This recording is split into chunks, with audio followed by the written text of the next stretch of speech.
Israel is dealing with a problem that brought the prophet Elijah on the scene in the first place. And that is their attraction to idols. They were attracted to Baal and Asherah, Baal's girlfriend, the idols that had now consumed the culture, even those who named the name of God. We've defined an idol already, but just so that we review, an idol is an unauthorized noun, person, place, or thing that you look to get a need met. It's an unauthorized person, place, or thing, an unauthorized noun that you look to for that thing to be the source of a need being met. Something God has not approved, but you're looking to it to be the source of your provision. That's an idol. Granted, we over here don't worship trees by and large, or the moon or the stars. Well, I can't really say that because folks are still checking their horoscopes as an unauthorized source. Because the Bible says when you check astrology to find your source and your direction based on the movement of the stars or the month you were born or any of the like, you have appealed to an unauthorized source to be the definition of your needs being met and the definition of your identity. So that is idolatry. So you may not do any of the things people may do. You just have an American idol. You just look at what's happening in the culture and you gravitate to that, whether it's people or power or possessions or whether it's prestige, whatever it is, you are looking to that thing as the source of your provision. Now, when you understand that is the biblical definition of idolatry, then you understand that you can be right here, right now, today, and be an idol worshiper. Because while you're sitting in church, God is not your source. He's a point of reference, but he's not your source. And so we have seen some of the supernatural activity of Elijah, and we've tried to say this transfers over to you today. The principle of God's supernatural work that we're discovering in his life relates to your life. We come in chapter 18, and we come to a place where now the prophet Elijah confronts King Ahab. He confronts King Ahab, and he confronts him in chapter 18, verse 17. And when Ahab saw Elijah, Ahab said to him, "Is this you, you troubler of Israel?" In other words, you getting on my nerves, Ahab says. "Is this you, Elijah, you bringing all this trouble to Israel?" Elijah responds in verse 18, "I have not troubled Israel, but you and your father's house have, because you have forsaken the commandment of the Lord and you have followed the Baals." You follow the idols. Elijah is not concerned about being politically correct. So he refuses to be politically correct. He says, "Ahab, you have brought this about because of your pursuit of idolatry. You've caused the heavens to shut up. It's no longer raining. The culture's in trouble because you have pursued another god." One of the reasons you're seeing all of this chaos around us, even in our culture and in our country, is because we have forsaken the Lord our God. And what you and I are experiencing today is God saying, "You don't want me? Let me get out of the way and let me show you life without me." And so you have the consequence of the removal of God. God is being removed from government. God is being removed from schools. God is being removed from the biblical definition of marriage. God is being removed from the civics. God can't even open up a prayer at a football game. When God is being removed from the culture, that means idolatry has automatically set in, which means there are consequences that accrue in the environment where God has been removed. And that is what was happening in Israel. They're experiencing life without the one true God. So Elijah says, "Now send and gather to me all of Israel at Mount Carmel. Verse 19, together with 450 prophets of Baal and 400 prophets of Asherah, that's 850, who eat at Jezebel's table. He says, okay, let's have a fight at the OK Corral. Okay? You bring your people and your God, and I'll be there at high noon. Okay? Let's settle this once and for all. Let's don't confuse people. Let's put this thing out on the table. So Ahab says, okay, you got a deal. Let's go for it. So Ahab sent, verse 20, a message among all the sons of Israel and brought the prophets together at Mount Carmel. Now watch this, because this is where we start. Verse 21. Elijah came near to all the people and said, how long will you hesitate between two opinions?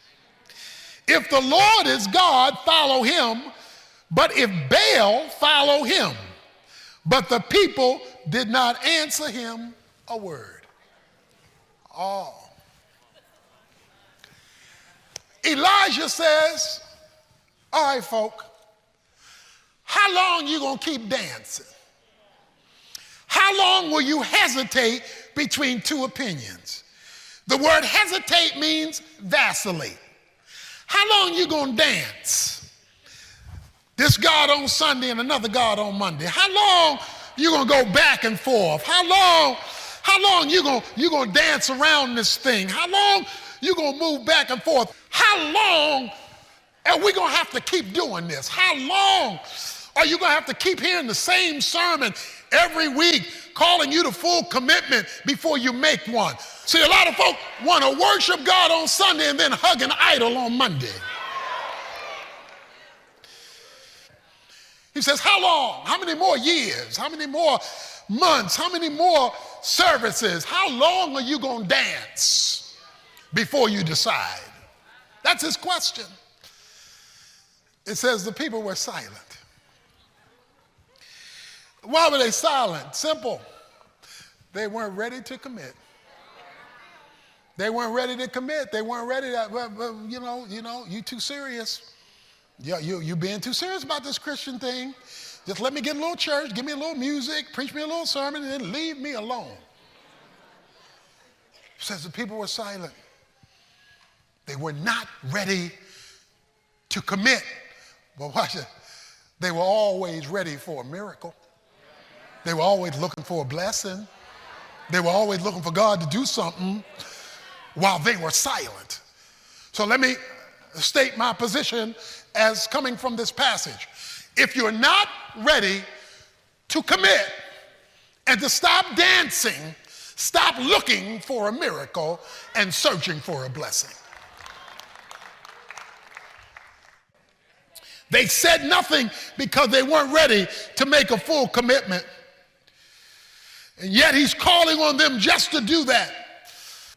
So now, Elijah says, I alone, verse 22, am left the prophet of the Lord, but Baal's prophets are 450 men.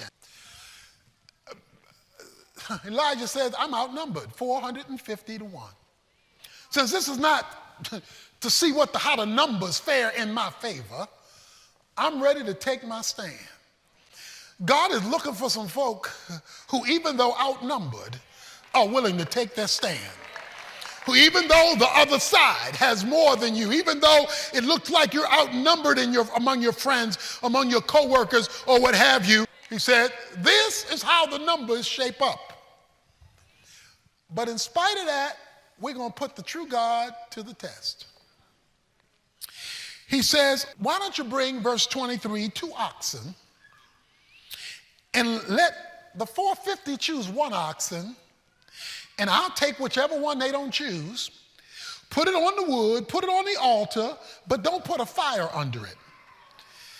And then you 450, you call on the name of your God and tell your God, light the fire. Okay? Tell your God, be the Ohio players, fire. Tell your God to light it up. And then I'm going to call on my God. And let's see whose God is the God of fire. Now, unless you understand Baalism, you can't appreciate this, but Baal was the god of fire, the god of the sun. So you figure if Baal is in charge of the sun, he can light something up. So he's challenging him at the very core of the greatness of their God. Says, let's see what your God can do. So they agree. He is so confident in his commitment to God that he will challenge the majority. Oh, do we need some committed Christians today who are so committed and so confident in their God, they don't mind being outnumbered. Because they understand that once God, the true God, is in the equation, the numbers shift. So he says, come on, let's don't talk. Let's do this thing. Let's do this thing. And so here's what they do. The 450 agree.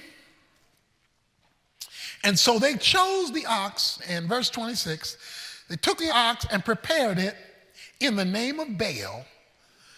And from morning to evening, they were saying, "Oh, Baal, answer us."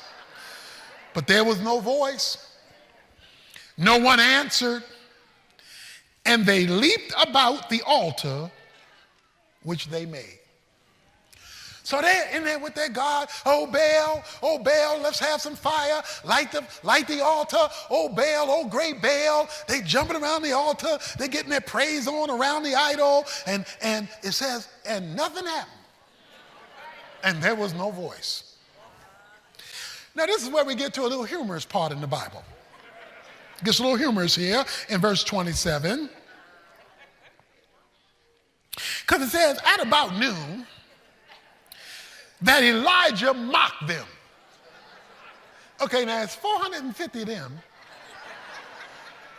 And it's one of you. This ain't the time to be making fun of folk.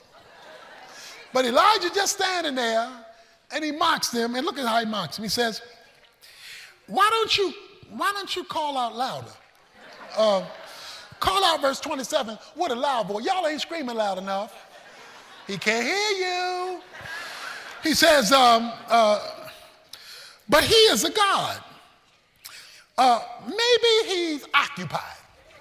Okay? He's got another meeting going on and he can't get to y'all right now, so maybe that's why nothing happening. Or maybe he's gone aside. Now, going aside means maybe in the bathroom. Going aside means he's doing number 2. That's what going aside means. Or maybe he hadn't gone aside.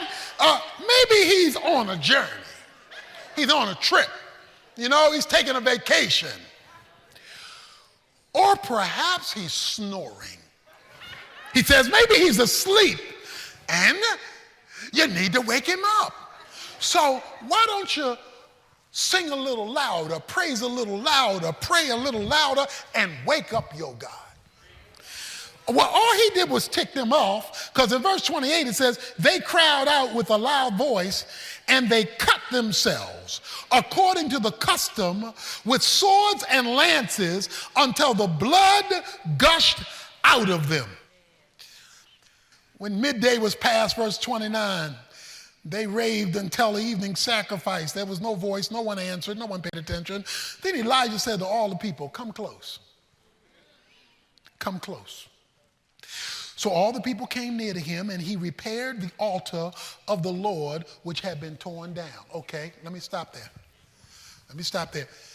It says he repaired the altar which had been torn down. That means they had religion without commitment, because the altar hadn't been used. Now, what would they do on the altar? Sacrifices. Why would they make sacrifices? To deal with sin. So what they were doing was having religion without dealing with sin. They did not want to deal with the spiritual realities in their lives, because Baal let them go where they wanted to go, do what they wanted to do, act what they wanted to act. Baal did not put any boundaries or restrictions on them. And that's not the God they wanted all week. That's good enough for Sunday. Now give me my 6 days. But they wanted that God to be the God of the supernatural. So the altar was left unattended. The spiritual issues were not addressed, but yet they had enough religion to claim God. You ought to be tired of religion by now. Religion can't change you, religion can't help you, and religion certainly won't bring heaven down to earth. What you need, and I need, and we need is a relationship, but you can only have a relationship on God's terms, and you can't have a relationship on God's terms if you got another God waiting for you tomorrow. That is another source of your identity and your reality. And so Elijah took 12 stones, according to the number of the tribes of the sons of Jacob, to whom the word of the Lord had come, saying, Israel shall be your name. So the prophet comes along, and here's what happens. He took the 12 stones, verse 32. So with the stones, he built an altar in the name of the Lord. He got the spiritual priority back in order. And unless we do that as a church, unless that's the main thing, every other thing is a waste of time. He got the altar back, the spiritual part back, the confession of sin and the pursuit of righteousness back. The altar represented all that. And then he made a trench around the altar large enough to hold 2 measures of seed. So he digs this hole around the altar. Now watch what he does here. He arranges the wood, verse 33, cuts the ox into pieces, lays it on the wood, and he said, fill 4 pitchers with water and pour it on the burnt offering. Now wait a minute. If you're trying to light up something, you don't pour water on it. You're not trying to pour water on it. You want to keep it dry so that it lights quickly. But he pours water on it. Oh, but that's not all he does. Because according to verse 24, he says, do it a second time. So they pour water on it, they wet the wood, wet the ox, wet everything. He says, pour 4 more pitchers on it. So, okay, he does it again. Oh, but is he finished? No, do it a 3rd time. And they did it a 3rd time. So he prays. And he prays at the evening sacrifice, O Lord, verse 36, the God of Abraham, Isaac, and Jacob, the covenant-keeping God, today let it be known that you are God in Israel. I am your servant, and notice this, I have done all the things at your word. Let it be known what you will do when people are committed to you and your word. In other words, I'm not like y'all, I ain't dancing. I'm not like y'all, I'm not going back and forth. I am totally committed to his word. That's how you know if you're dancing or not. He says, let it be known that I'm for real because I obey your word. In other words, God, your word has the final say-so over my decisions. Until you get to that place, you're not fully committed. If you're not fully committed, you have limited or lost access to the miraculous. So he says, I have kept your word. Answer me, O Lord, verse 37. That this people may know that you, O Lord, are God, and that you have turned their hearts back again. And the fire of the Lord fell and consumed the burnt offering, the wood, the stones, the dust, and licked up the water in the trench. Now, this is one of the scenes I want to see on instant replay when I get to heaven. Because it not only said the fire fell, but it says it consumed the stones, the wood and the stone. But here's the part I like. It said it licked up the water around the trench.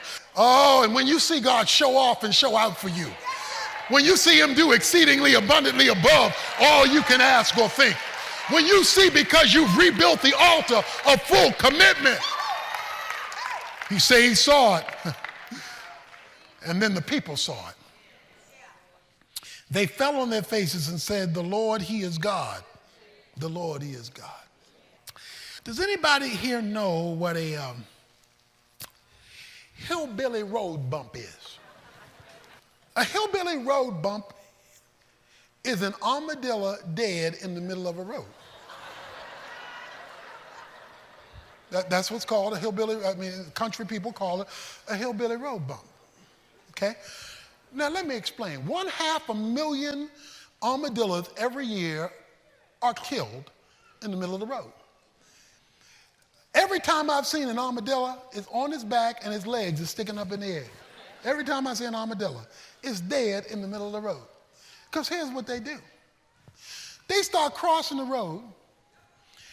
They stop in the middle of the road. They stop in the middle of the road with cars coming. They stopping in the middle of the road with cars coming, and they get run over. They get run over because they get comfortable in the middle of the road. Does God have any hillbilly road bump Christians in this place? Does God have any hillbilly road bump Christians? You come to church and you stay in the middle. You like Malcolm in the middle. You stay in the middle. You want to be able to step over here to the God of the Bible, but you want to stay over here to the world. You stay in the middle only to be run over by his glory when he moves down the center.